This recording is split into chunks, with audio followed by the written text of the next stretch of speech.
Well, U.S. intelligence has warned Congress and allies overseas about a Russian effort to have a nuclear capable weapon in space. They say that it's designed to threaten and potentially knock out U.S. satellites. For more on this, I want to bring in CBS News contributor Sam Vinograd. She is the former Assistant Secretary for Counterterrorism and Threat Prevention at the Department of Homeland Security. Sam, it sounds like something out of, science fiction, perhaps a movie that we all watched on Netflix not too long ago. With the constant war of words between Russia and the U.S., how serious should this threat be taken? We should take this threat seriously, not only because the executive branch felt an obligation to brief Congress on the development, reportedly, of a Russian anti satellite nuclear weapon.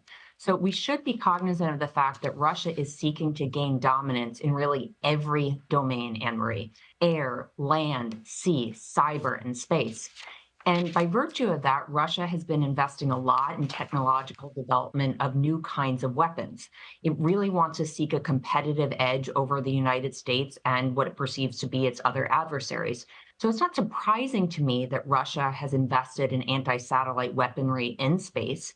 But when it comes to things that immediately keep me up at night, this does not appear to be a near term threat to the United Mm. States. Instead, I'm more focused on Russian cyber capabilities and malign influence operations in the near term. But Anne Marie, Russia plays a long game here. And Russia is looking not just at today and tomorrow, but many years down the line, which Mm. probably explains its investment in this anti satellite nuclear weaponry. I think a lot of people theoretically are aware that satellites are something that sort of we use every single day in many ways, but theory and realistic threats, two different things. What are the potential consequences of having satellites knocked out of orbit? Well, anti satellite weaponry generally, whether it's nuclear or otherwise, can have actual serious impacts on civilian life.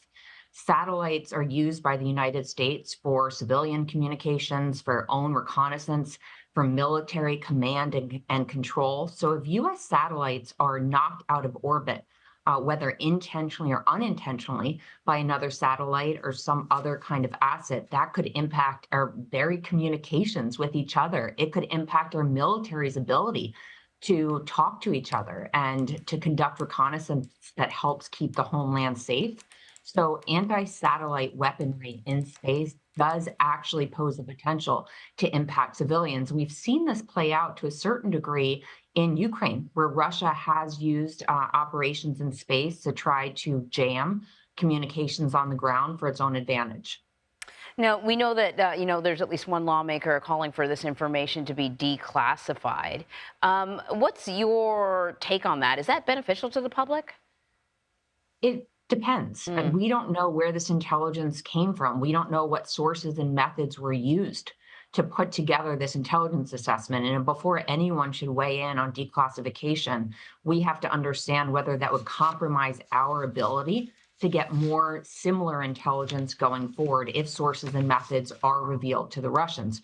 Declassification can be done in full or in part. The White House and the intelligence community could work to declassify just a top line summary of this intelligence that would not risk sources and methods.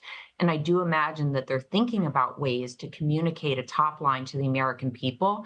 In the first instance, to diminish any panic that was caused by the statement yesterday, and to tell the American public what the U.S. is doing to try to counter this threat. Sam Vinograd, thank you so much.